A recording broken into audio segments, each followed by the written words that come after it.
swear I do not believe it. And they are back on terms.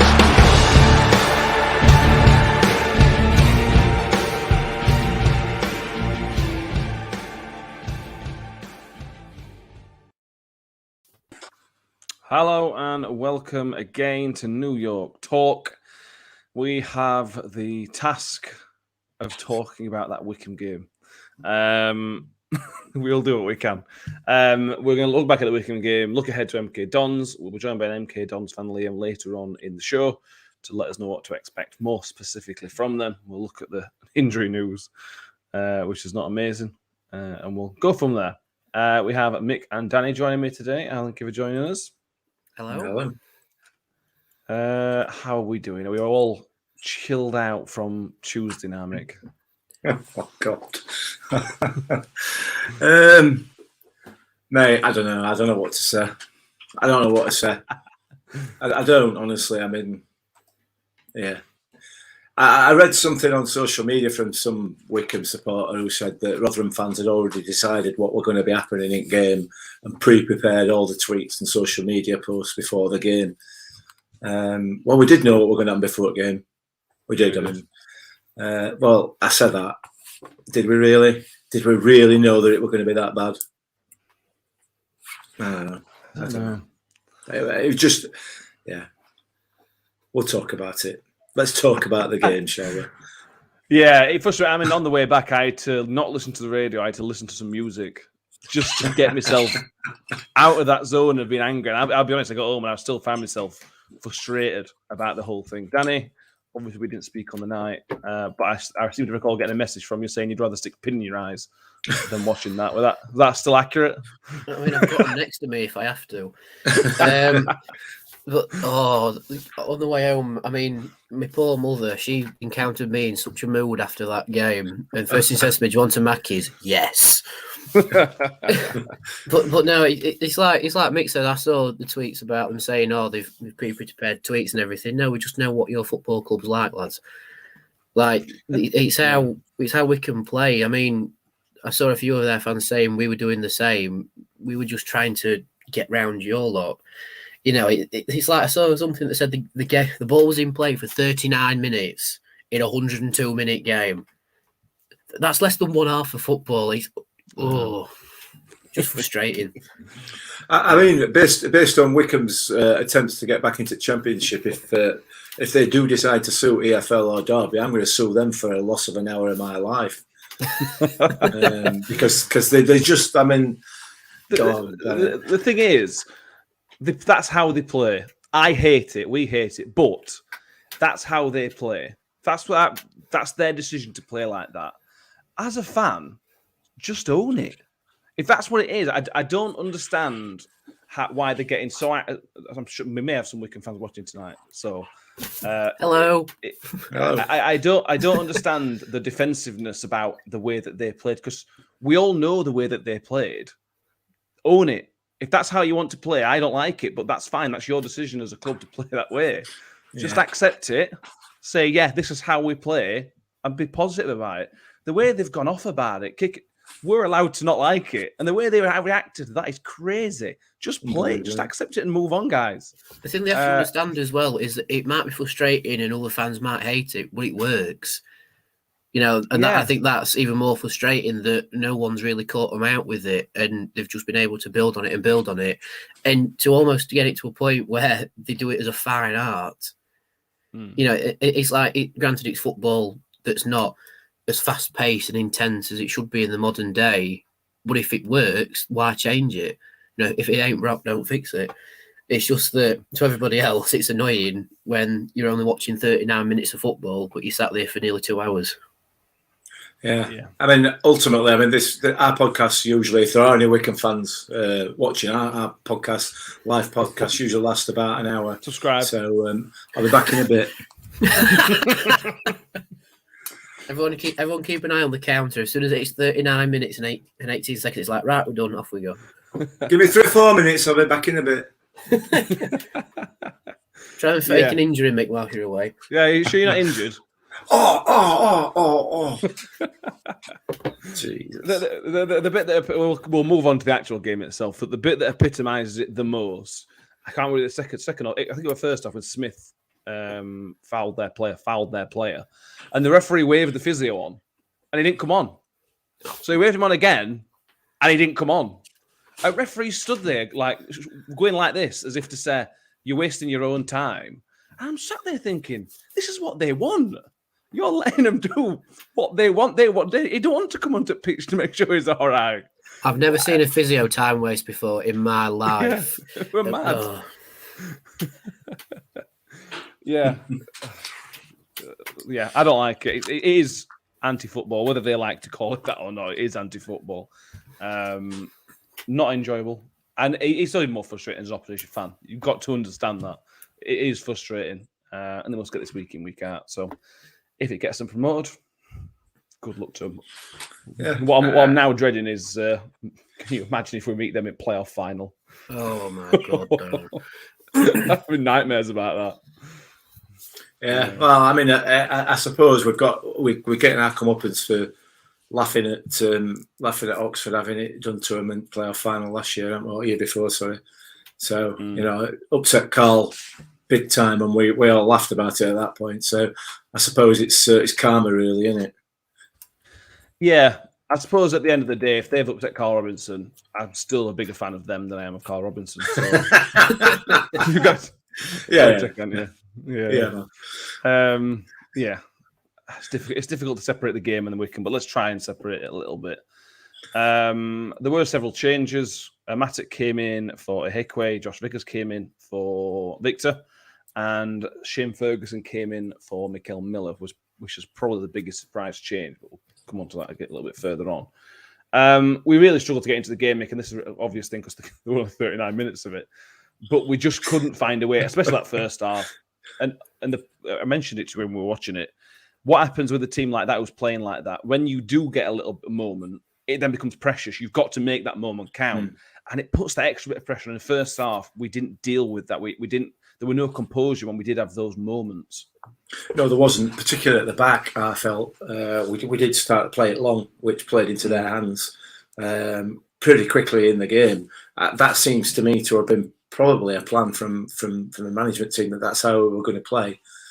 But it just didn't work. It didn't work. And again, like I said, it played into their hands because it allowed them then to control the pace of the game because we weren't having possession of the ball or we weren't maintaining possession of the ball.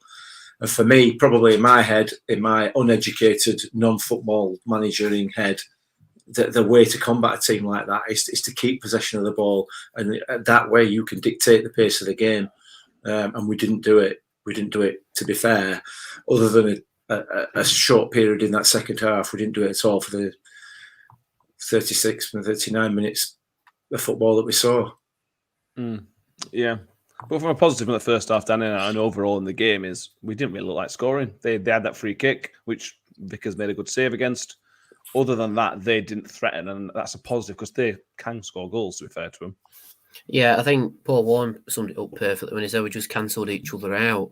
Like, we didn't create much, but we didn't allow them to create much and vice versa. I think the one moment of the game that really highlighted the strength we've got, again, is Vickers making that save from their free kick. I think that out of the whole game was probably the moment where if Wycombe were to win 1-0 and just somehow scratch it over at line, that was the moment. And I think when Vickers saved that, they never really threatened again. But yeah, like you say, I think the change of Ferguson for Miller caught a couple off guard. But in hindsight, now that we've seen Miller is nursing an injury, maybe we can understand it a little bit more. Vickers in for Victor, precaution, and then who was the other one? Matic came in and then went straight back off again. Bless him. But no, I think we played some good football at times, especially in the second half. We showed flashes of what we were capable of and what we showed against Portsmouth. But again, I think it was the Wycombe system that just stopped any sort of tempo forming, apart from just like 10 minutes in the second half. But even then, they just managed to scramble the ball away. And then the referee not to accuse him of bias, but he seemed a little bit more inclined to give them a free kick when they hit the floor or when their shirt was pulled instead of the other way around. And one of those moments might have cost us scoring because he gave a foul against Woody on their keeper, but it was their player who fouled the keeper. Yeah. So, but anyway, yeah, it just cancelled each other out, really.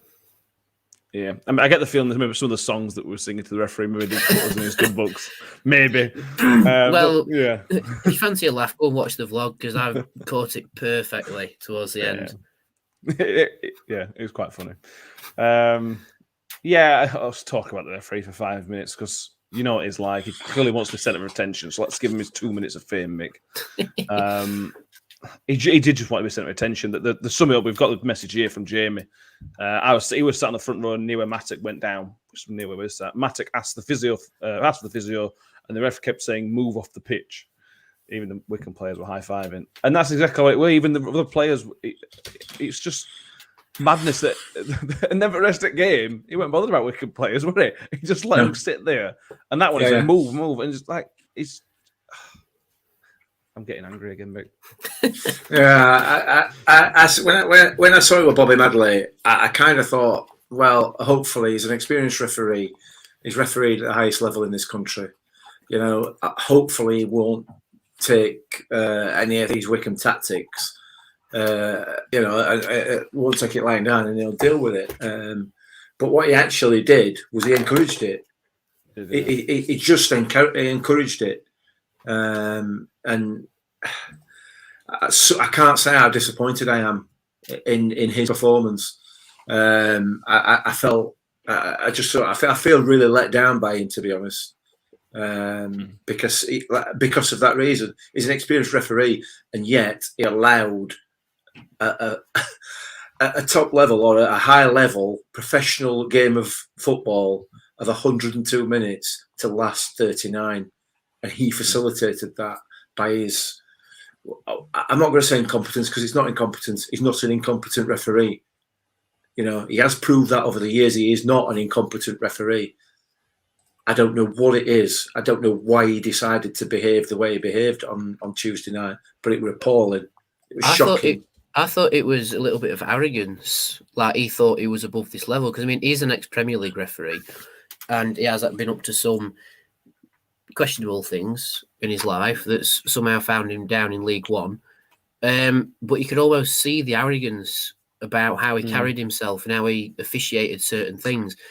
And you know what referees are like? They take jip from the crowd all the time. But as we were giving it to him, he was almost laughing at it as if it was suddenly all about him and he was relishing in it.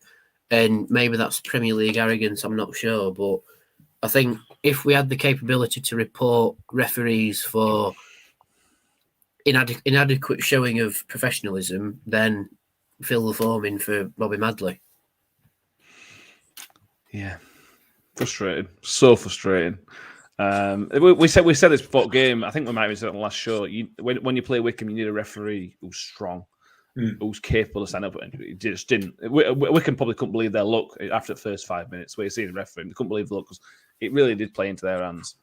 Yeah, so frustrating. But there was 10-minute spell the second half. I know it stopped by a Wycombe injury, obviously. Obviously. But there was everything.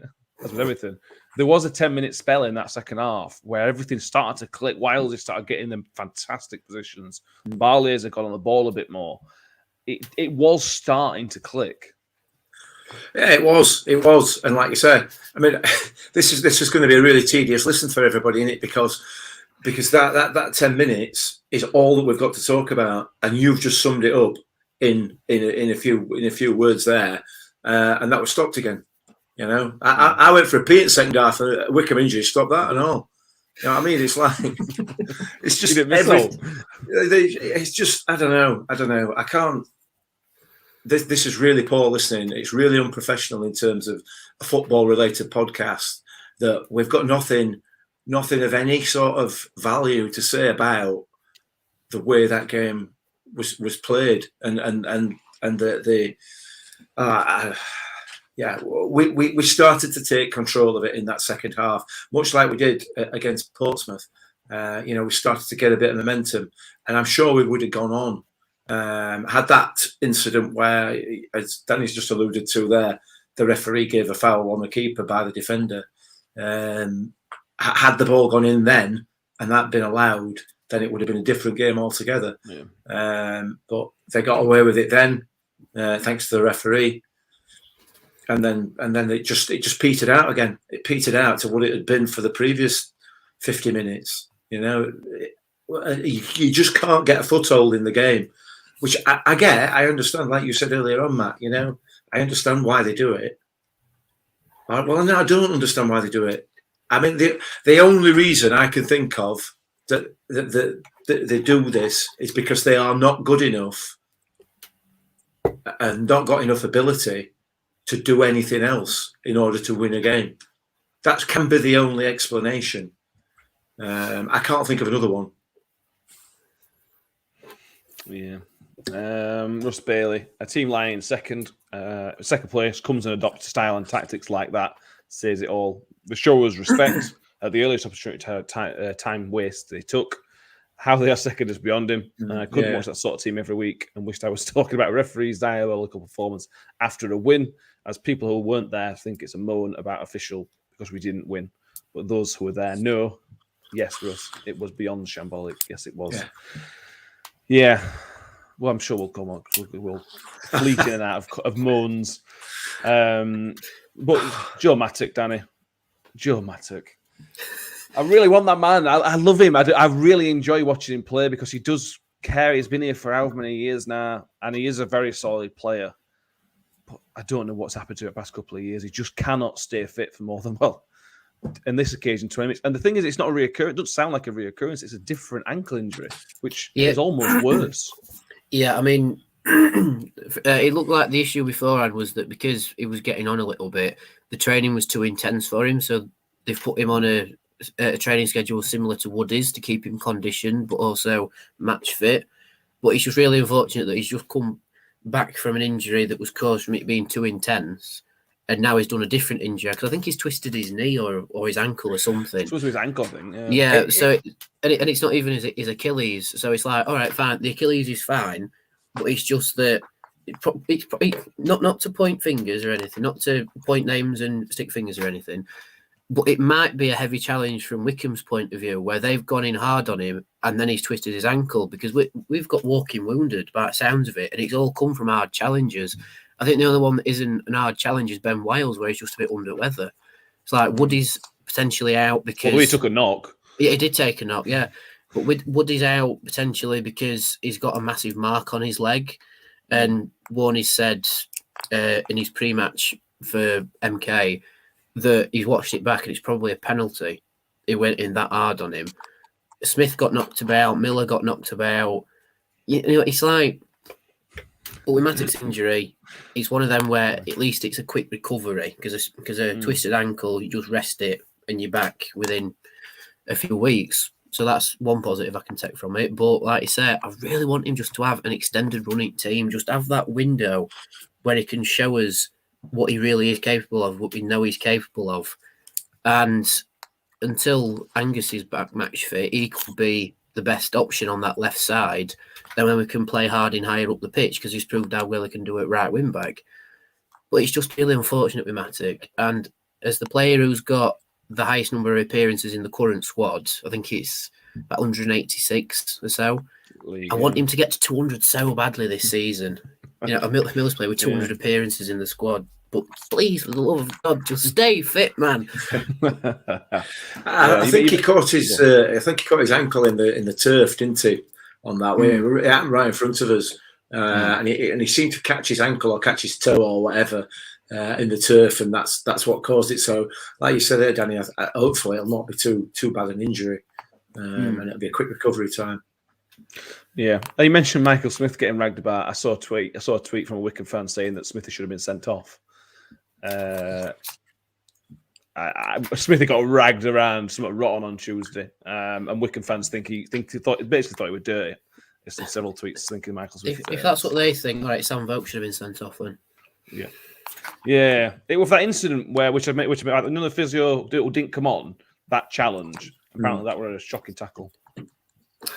It wasn't even a foul. Did they not watch proper football? Well, If you watch Wycombe, it's a non-contact sport. I think if you watch Wycombe, they've got American owner as well, aren't they? So I assume it comes from must be a basketball fan or something. Ben will know.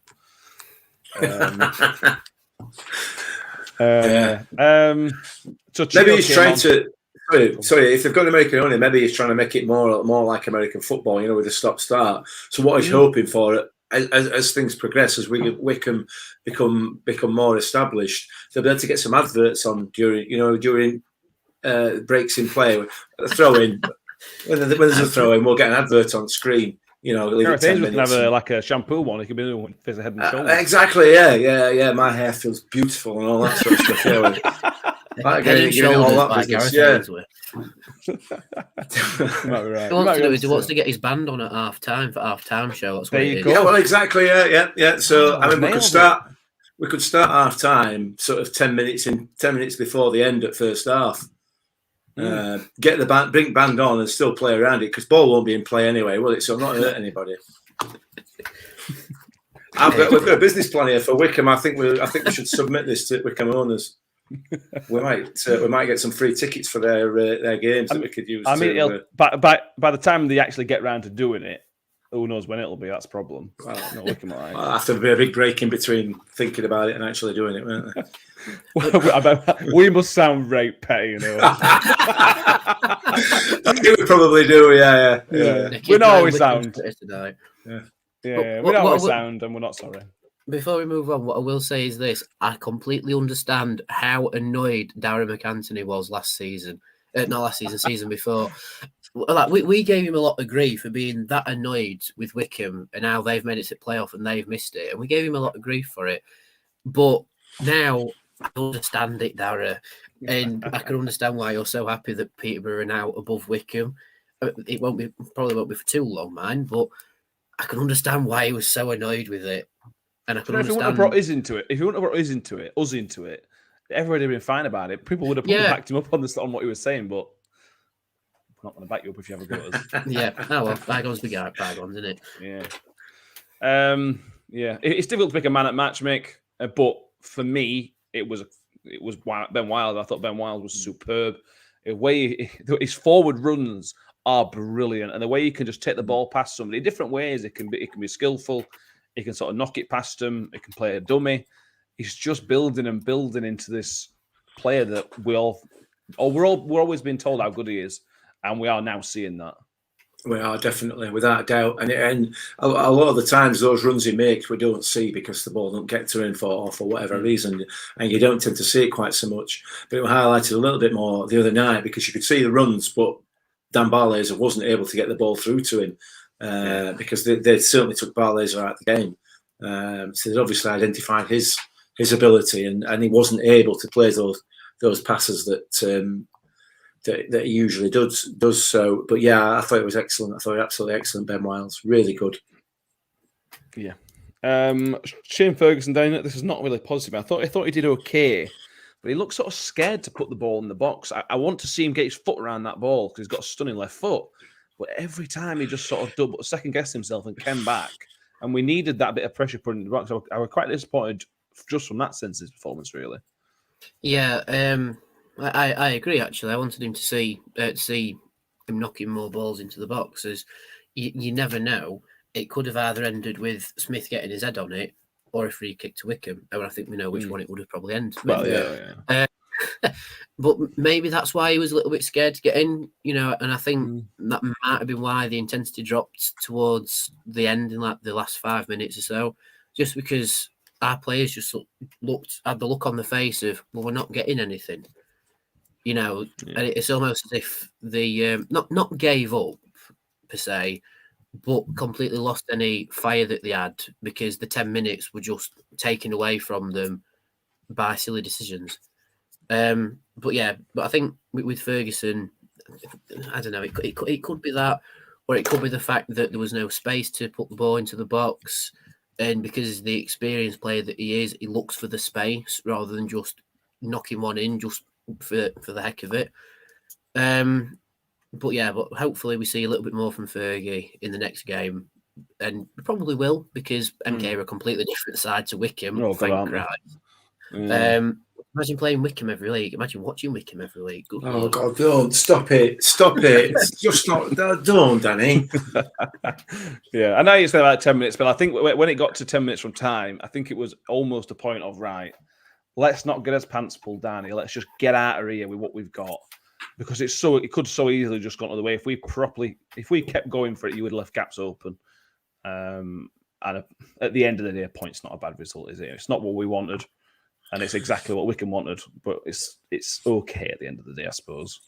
Just on that Shane Ferguson point there, Matt, I don't know whether there was some sort of plan or some sort of discussion from our management team in terms of getting the ball in the box, because I did notice, certainly in the second half, Chio, virtually every time he went down that side, he cut inside, he came inside.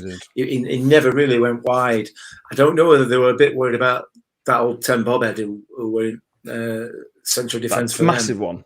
Yeah, whenever he headed it, nobody had any idea which way it were going to go. But yeah, I don't know whether they felt that he was going to be too strong for Smithy and Will Grigg in there. I don't know, but it just seemed there seemed to be a bit of a policy for not really put the ball in the box as a cross. I don't know. Yeah. The ones we made three subs. The one sub that I questioned, Danny, the other two were fine, but Will Grigg for me was just starting to get into the game. It was just starting to find those spaces, and he had a shot just literally before he came off. He had a shot, and I know there's probably going to be quite a large degree of managing him, but he was the only one. Smith wasn't given any space. Grigg was starting to find it. I would have liked to see Griggs down for another 10 minutes at least. Yeah, I agree, but it could be something to do with Saturday. It could be the old cliche of, we'll save him for Saturday because he's effectively nailed on to score against MK, because that was the last club he actually got regular minutes for. But yeah, I agree. It just seemed that Grigg's light was burning really brightly, and then he's got taken off. I mean, I remember shouting to him, "Come on, Grigg, score!" and then he goes off and makes a sub. It's like, well, I look like an idiot, don't I? But I don't know. Maybe that could be a little bit tactical. Maybe they saw how brightly he was shining. It's like, keep that desire in him for Saturday potentially. But the one chance that I think Freddie missed, not through any fault of his own, there was one chance where Rathbone just picks up the ball on the edge of the box, and I've watched this on the replay, and if he'd have just knocked it to Freddie, there is a high chance he would have scored. Yeah, but we don't know that, and ifs and maybes. But you watch it back, and it's like, oh, if you'd have just seen it, you never know.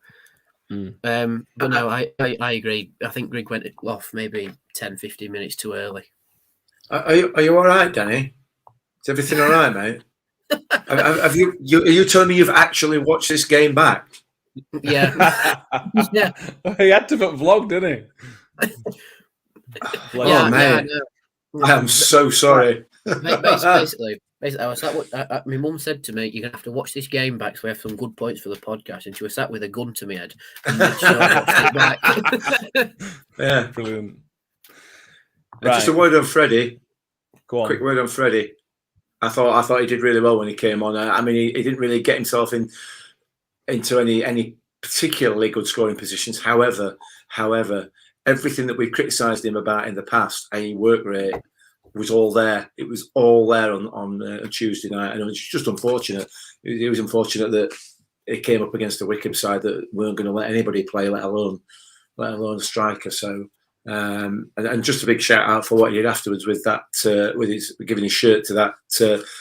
It's under 14s, plays for Rotherham Whitehall under 14s. Fantastic that. Yeah. Yes. Yeah, if anybody's not seen it, I think we've tweeted at it's on our socials. This lass had been racially abused, so the club and Freddie had organised this day for, and she got his match shirt, which is superb to see. Great club. I love seeing things like this. So we're going to take a break from Wycombe because I need to take a break from Wycombe. Yes.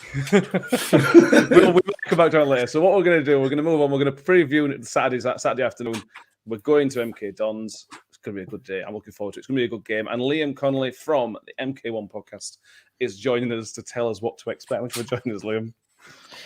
Yeah, thanks for having me, Matt. How are you? Not bad, thank you very much. You? Yeah, right. Yeah, throat's a bit dodgy, but apart from that. Yeah, I think we're all like this, because we're the back end of the season, we all started shouting. Yes, yeah. So yeah, Saturday afternoon, 2nd against 5th. No, 6th against 5th, 5th against 6th, whichever way you want to say. What's the view from the MK Dons side? It looks like it's built up to be quite a good game, to be honest. Yeah, well, as I was saying to you, it's the two teams with the highest expected goals in the league. So you'd like to think there'll be lots of chances, lots of goals. Of course, Rotherham's away record in terms of goals conceded is very, very good. But I think in most cases, attack does typically beat defence, and I think our attack, with being one of the highest scorers in the league, it's going to cause a lot of problems. But yeah, it's supposed to be a great game, and I'm sure the travelling Rotherham fans and of course the MK Dons fans will be entertained for sure. We like to talk about how the season's gone so far. Let's go back to one of the most interesting stories of the season, pre-season. Russell Martin was there, and then he wasn't. Again, from the outside, I've no affinity to MK Dons. I didn't like the fact he'd left, because he'd been there for 18 months, whatever it was, a year or two. And then a decent opportunity comes up and off he goes. It felt like he's just a sort of abandoned ship after it felt like he got quite a lot of support from the fans and the ownership. Is that a fair assessment?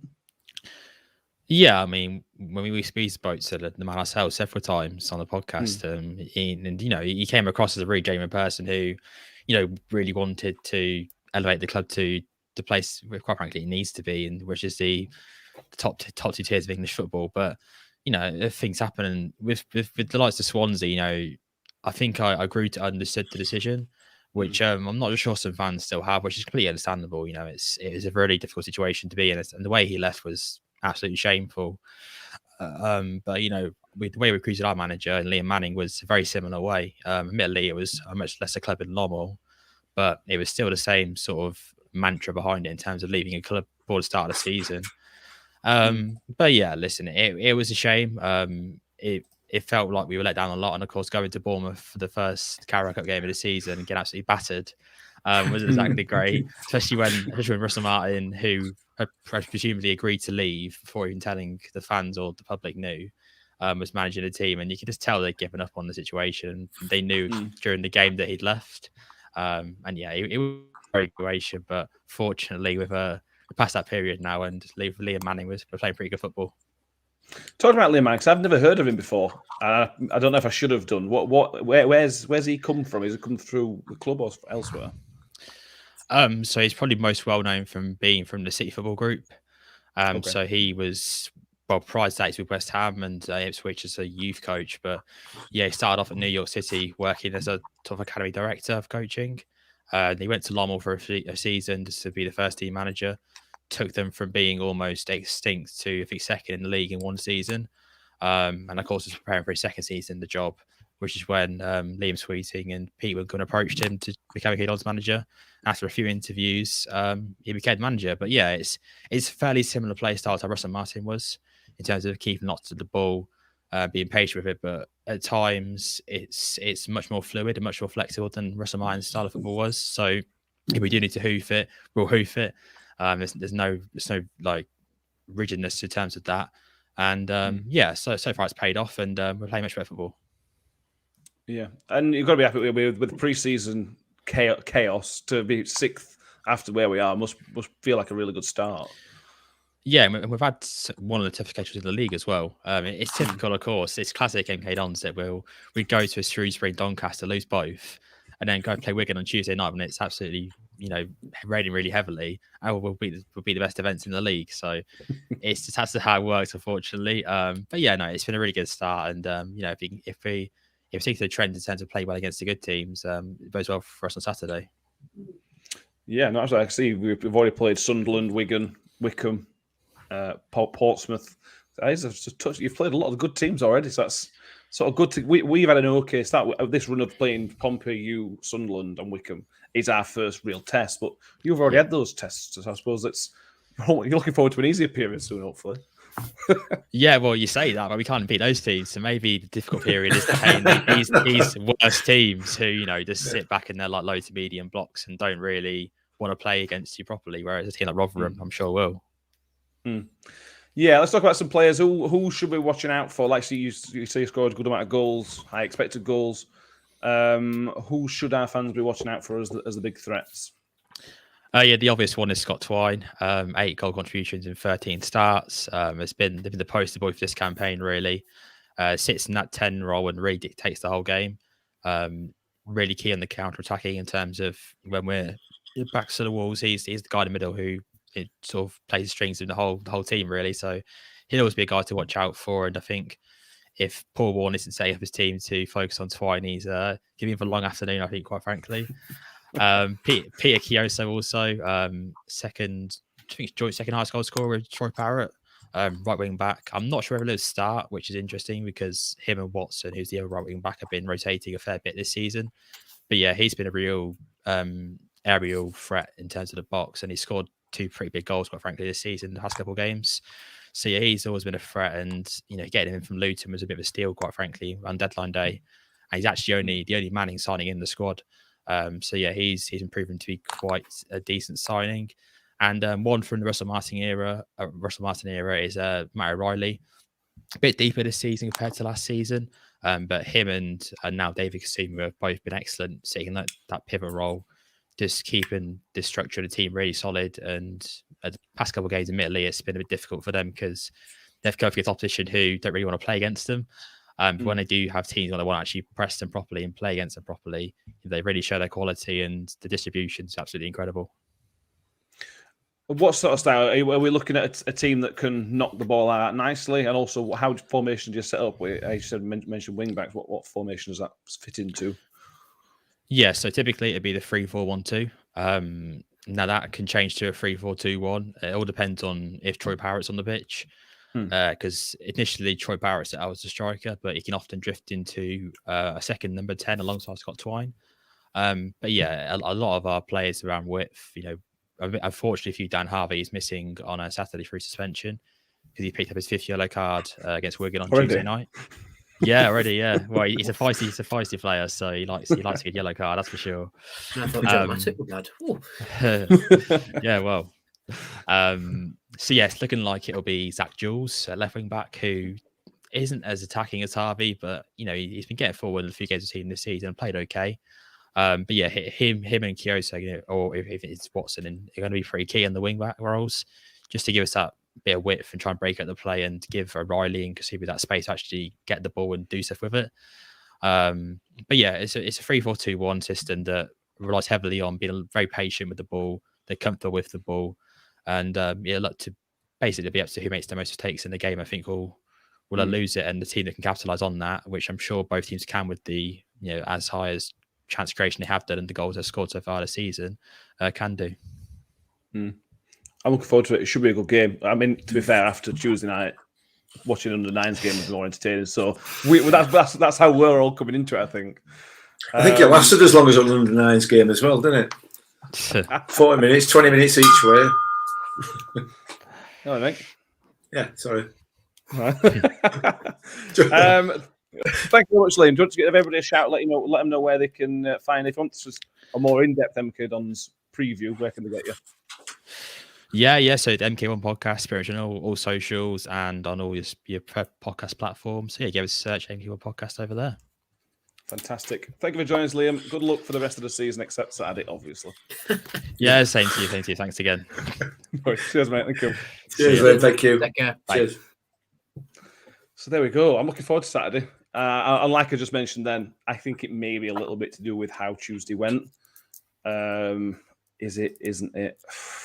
We're nearly at time. No, we're nearly there. Let's ready. Are you ready for it? Everybody watching, listening, right? We have now been on for longer than the 4 was in play on Tuesday night. 39 minutes, 80 seconds. We've gone past it. Well done, everybody, for listening for this long, and everybody watching. We have now put as much effort in as some of the people did on Tuesday night. Well done. Can I go again now then? Is that my cue to go again? If you're playing the Wycombe part, you're going to have to leave now. I'll see you later. So Yeah. before we move on to our proper preview of MK Dons, let's get some housekeeping out of the way. If you haven't already, the Kurt Broadfoot interview is out on YouTube, iTunes, Spotify, wherever you want to listen to it. It is out now. If you haven't listened to it already, it's definitely worth a listen. He's a great guy. He was really cool. And what I found with some of our former players is you could just listen to him for hours. He's got quite a nice, soothing voice where you could listen to him. Unless you don't like Scottish accents, then you just won't like it. But yeah, it's very good. Interesting times, 6 different managers, some interesting stories about the times. You two, I assume, highly recommend it. Yes. Oh yeah, 100%, definitely. Good. And if you are listening or watching, you haven't subscribed to YouTube, please do, because we're stuck on 349 at the minute. And we're stuck on 349 subscribers for feels like about a year now. So if you haven't already, go over now and do it. And then that's all I've got for that, really. So is there any other topics or points you want to make in the Wycombe game, or can we finally put it to bed? There's a couple of comments from earlier on, isn't there? From J-Boy talking about... I wonder which one you're going to click then. Pick the right one, don't worry. Yeah. Would you stick with Viking or Vickers on Saturday? Ooh. It's a good question, to be fair. That's probably one's most difficult decision for the weekend. It depends how he sees it, doesn't it, Danny? If he sees Victor as his number one and he is the number one, Victor comes back in. If it is best man up, which at the moment is Vickers has got to stay. So it sort of depends on how Warne is decided he's going to decide on the goalkeeping performance. If you're looking at history, he has always gone best man up, hasn't he? Yeah, I mean, it could be a similar situation to what we had last season. I mean, I know Jamal Blackman wasn't everybody's cup of tea, but it was one of them things where Victor came in, did really well, but even though Blackman was meant to be our first choice keeper, because Victor did so well, he just kept going with him. So that could happen, but I think because of the quality of Vickers and of Victor, I'm not really fussed which way he goes, because I know that each bloke will do a solid job, and I think it's been a long time since we've had a choice of 2 decent keepers of equal caliber, if you like, to pick from as backup and first choice. And I'm honestly not really fussed whichever way he goes, because I know that each bloke will do a job, which is great to see. The only thing I thought on Tuesday, and it's only one game, and it is against Wycombe. Vickers wasn't amazing at coming for crosses. There was 1 or 2 occasions where he could have come out and done it, and I think Victor would have come out and claimed them. But that's a very small sample size. Against a team like Wycombe, maybe you don't want to come out as much, because if you're going to come out and if they are probably going to try and foul you, you run the risk of not getting the foul and you put yourself in danger. That's just me sort of guessing. Mick, which side of the fence are you following them? I'm with Danny. I don't care. I don't, because they're just as good as each other.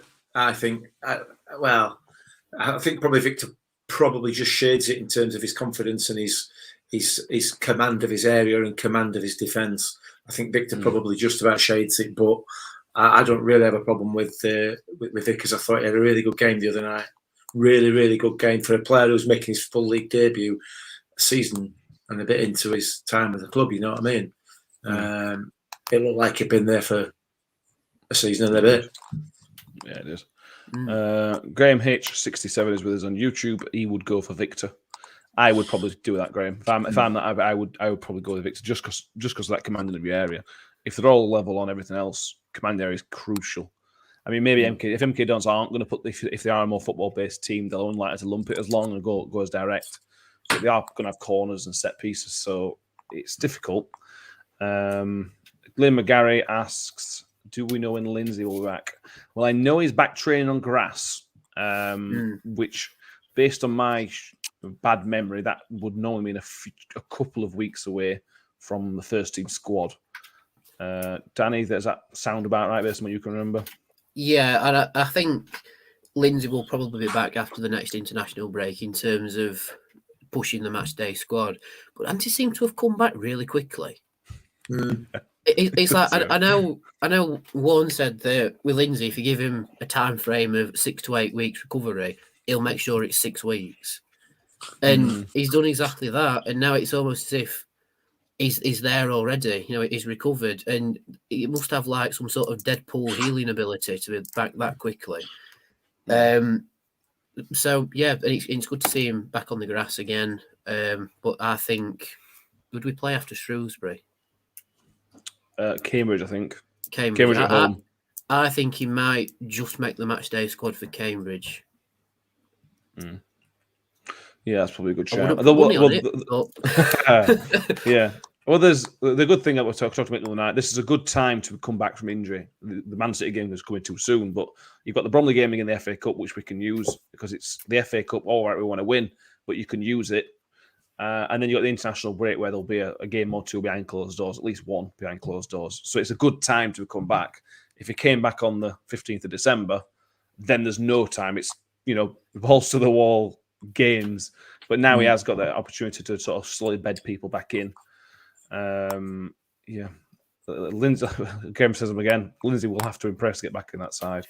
Yeah. Yes, he will. He's not getting in, is he? He's not getting in at the moment. Well, he isn't, but as we know for Saturday, Ben Wiles has an illness, so you put him in the doubtful column. Paul Warne mentioned that Ollie Rathbone is tired or fatigued. Ben won't like that. How is he tired? He does know. I know. Stands there all game. To be fair, I don't know how anybody's tired after playing Tuesday night because they didn't do all for an hour. So anyway, so Rathbone may not be. It will be available. It might not play. So there is going to be space. Is it finally, Mick? Finally time for a Dauphin? Hey, if it is, it is. If it is, so be it. I don't have a problem with that. I don't think it will be, to be fair.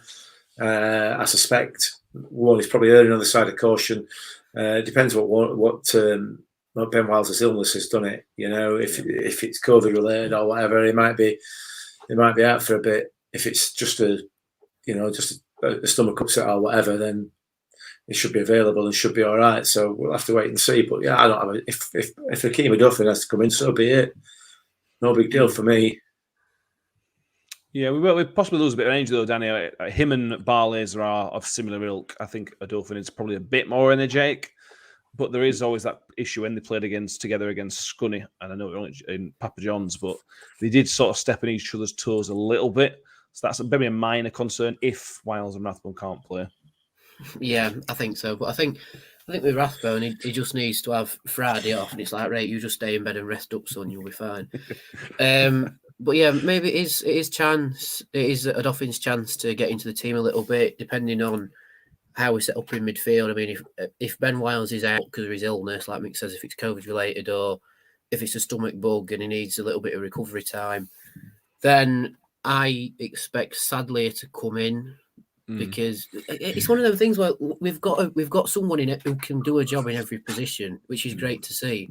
And if Sadlier comes in the midfield, then you've got Sadlier, Rathbone, Barlaser, and the Dauphin. Now, like you say, the Dauphin and Barlaser did sort of get in each other's way against Scunny, but as they both have experience of playing in different midfield slots, if you like. I'm sure. If you had to play Barlaser and a Dauphin in the same midfield, Barlaser can still do the same job slightly more forward. If you want to put a Dauphin in more of the defensive position and vice versa. So even though losing potentially Wiles and Rathbone and having Lindsay out is potentially a bit of a sticky patch, we have got the backup again. And then even if we don't play Sadlier out wide, we've got Boller. We've still got Chio. We've got Fergie. So yeah, even though it sounds a bit of a squeaky moment, potentially it could show the amount of quality we've got in reserve to an even more extent than we've already seen. Yeah, you're probably right. On that left-hand side, Mick, with MK Dons being a better footballing team than Wycombe, but would you be? I obviously Bowler wasn't on the bench, but it looked like he was training with the subs. I'd be tempted to bring Bowler in because I was disappointed with Ferguson's attacking sense. So if we're not going to have that, you might as well bring in somebody who is essentially a left back to do that role. If you can play hard at right wing back as well, it gives you such a strong defensive position. It does. I'd be tempted to play Chio on that right hand side, to be honest with you, and then the left side is open. I think possibly Bowler might be a better option defensively than Mikel Miller. So yeah, I wouldn't have a problem with that. I wouldn't have a problem with it at all. I suspect if McDon's as Liam said, more of a footballing side, they're going to be moving the ball at pace, then perhaps it's not a game for 90 minutes for Shane Ferguson. Somebody like Bowler may well be a better option, just because, as you say, defensively he's a little bit more, he's a bit more defensive minded than Shane Ferguson, isn't he? Yeah, he is. Will Grigg, you'd expect to get a goal against MK Dons, being formerly of that parish. We can only hope. You expect Danny? I know Freddie did okay when he came on, but for me, I fully expect Smith and Grigg, fitness dependent, to start. Yeah, 100%. I mean, I watched Grigg's interview earlier today, and he says he is forming a really good partnership with Michael Smith, which is great. Which is great to hear. Mm-hmm. And I know we say in the last podcast, about Grigg potentially going back to Sunderland, but none of their fans want him there. No. And it's even better for us, because even though on paper, to use your favourite phrase, Matt, we have got 2 30-year-old strikers starting every week, but they don't play like they're 30. No. They play like they're at least 5 years younger than what their age is, and it seems they're both coming into what's the term? They're coming into a really good patch of football, more or less at the same time. Like Smith's gone off on one in terms of scoring. Griggs has gone off on one since coming in and cemented himself into the side. So I think those two starting is a given. However, I would bring Freddie on for Smith on Saturday because Smith took such a battering. I mean, Smith's a big bloke. He knows how to take a battering off players, but I want to see it shook up a little bit. I want to see Freddie and Grigg, because it seemed to have worked against Donny for a bit when they were both on the pitch. So yeah, I want to see Freddie and Grigg play. I want to see 9 and 10 play together just to see how they do, because they might get in each other's way like Adolfin and Barlaser do sometimes. But I just want to see if they can sort of get on, if that makes sense. Just get on, and maybe because they play in a similar position, they know where to be to counter the other player's position, and then potentially just poke a goal home. Because the last 2 goals we've scored against MK Dons away have been tap-ins from Ladipo. And if we've got 2 players like that, off you go. Yeah, that's true. Moving on to any other business. Referee watch, I can't remember his name. I did look at him. Last time he refereed us was when we lost 1-0 to Rochdale in 2019. So a standard League One referee, which is always a little bit of a concern, to be honest. Can't be any worse than Tuesday. Chris Sargentson. Sargentson, that's the one. Yeah. So he will be in position for Saturday afternoon, barring any changes that may come up between now and then. Let's talk about other business. So I've got a message the other day from a Notts County podcast, Max Roberts from Notts County podcast. A little bit of transfer news from the summer. There's a podcast called the Magic Circle podcast, when they were in touch with one of the directors at Notts County, and apparently we made a bid in the summer for Ruben Rodriguez at Notts County. This is not been reported anywhere else. I went back and looked at Paul Davis' article. This has not been reported anywhere. I was really surprised. New York Talk exclusive. We have an exclusive. So he's a young. I don't know if he's young, but he's a very exciting player in non-league. He's scored a lot of goals certainly this season. And the talk was again on the podcast. If you want to go listen to it, like I said, that's what it's called, Magic Circle Podcast. It's at the very end of the episode. They're of the understanding that we've been watching him for the past 4 or 5 months, so there may well be something in that in January. Again, I think this is going to depend on Grigg. If Grigg goes back, we are going to be in the market, and we're going to have to get somebody in. But I just thought I'd share that little bit of news I had with everybody. Interesting. So yeah, thank you to Max Roberts, who is probably definitely not listening. But thank you for that little bit of insight. I appreciate it very much. I might pass that on to Mr. Paul Davis. Yeah. Oh, he might be watching. Yeah. If you're watching, Paul, I expect to see it in the paper in the next paper. Yeah. I'll certainly some questions asked at press conference. Yeah. Yeah. Harvey Kelwick, this is the big news really of the week, isn't it? Angus MacDonald back on grass. He says, "Can't wait to see Angus back fit again." It's one of those pictures that you just look at him and think, just makes me a little bit happier. Just what we needed after the week we've all had watching Matt Shower on Tuesday. We just needed that, didn't we? Yeah, it definitely gives us a bit of a lift, doesn't it? That it'd be great to get him back into that match day squad, whether it be on bench or whether it be on pitch, because he's a class act. So yeah, I'm really pleased to see that he's back training, and hopefully it'll not be that long, dependent on his recovery time. That he's back in contention. Warney says 8 to 12 weeks.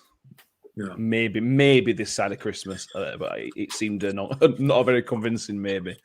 But it doesn't matter. Whenever he comes back, and as Warney said, he's probably got an argument to be the best defender at the club. Danny, he is that good defensively. Yeah, and I think he's our only naturally left-footed centre back as well. So it's virtually nailed on which position he'll take on. But yeah, I remember seeing the picture on Twitter about it, how he's back on the grass, and you can see how happy Angus is about it as well. He's just smiling. Every picture I see of him, he's just smiling. Yeah, which is great to see, because it's one thing seeing him back on the grass, but to see him enjoying it is a completely different thing. And I have my suspicions about why he has been out, but it's not my business to say, because the club and Angus haven't said anything. It's obviously a private matter that has affected Angus to some extent. But to see him back on the grass and smiling, I think goes to show whatever he's had to overcome, he's come through it. And I think that's why Paul once said, "Take your time. When you're ready, we're ready." Effectively, and if it is because of the thing I have my suspicions it is about, it's brilliant that he's back and that he actually wants to get on and crack on and play his football. So whatever he's come through and whatever he is still currently working on, all the best to him. But take your time. Whenever you're ready, mate, we're ready. Yeah. We'd like you back though. Yeah. Definitely. Yeah. Sooner rather than later, but in your own time. Yeah.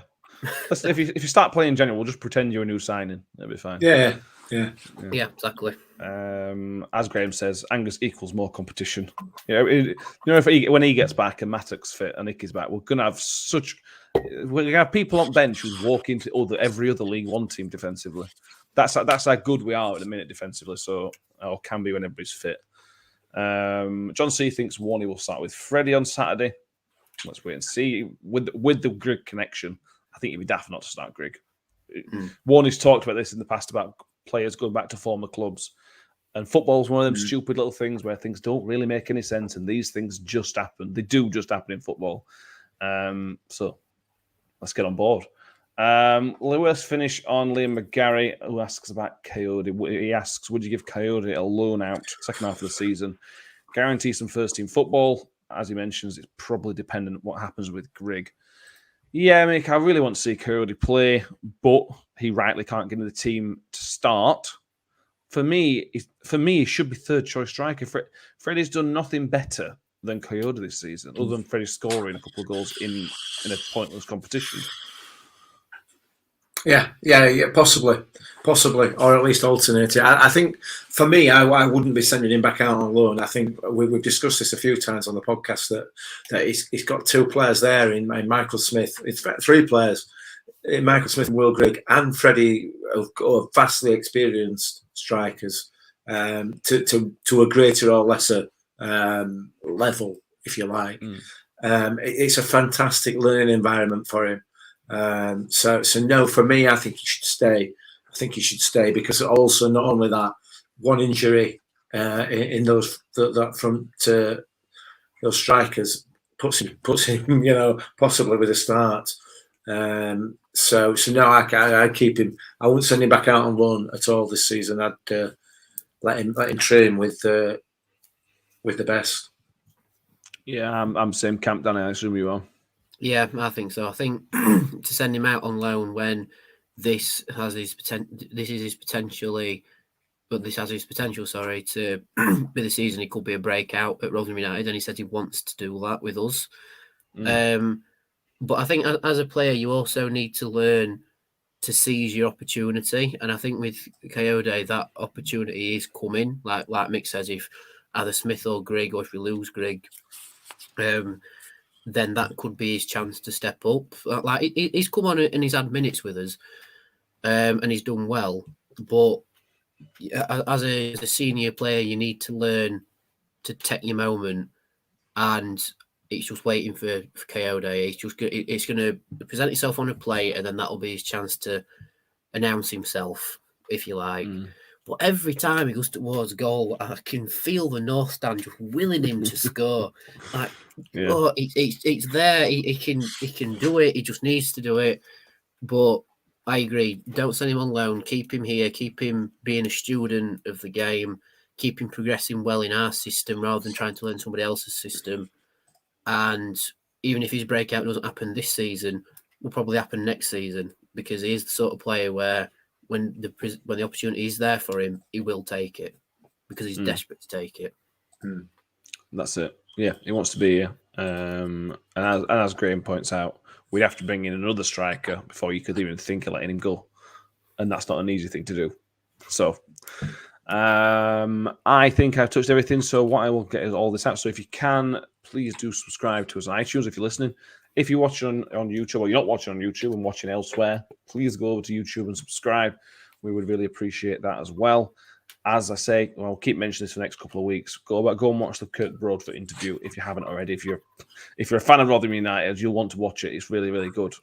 As they all, every player we spoke to has been great, to be fair. And we'll try and keep them coming. See if we can get any more players in over the next month or two. Any more, you two? Anything else I've missed that you want to touch on? I think I've covered everything on my list. I think we've covered just about everything we could possibly cover and more about what's happened this week, really. We could have covered some more. We'd sound like the most bitter men in the world. So safe travels for anybody that's going to MK Dons. You'll have lots of space to sit in. Is one thing. You'll take your seat. But I'm sure it'll be a good atmosphere, as it always is for an away day. Let's go bring those 3 points back. Thank you for watching, everybody, and thank you, Danny. Thank you, Mick, and we'll see you all on Sunday for the next episode. Thank you very much.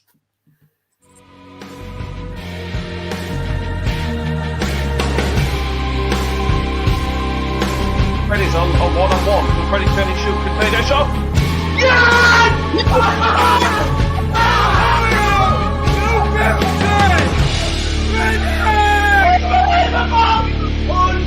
Unbelievable! Apologies to the neighbours.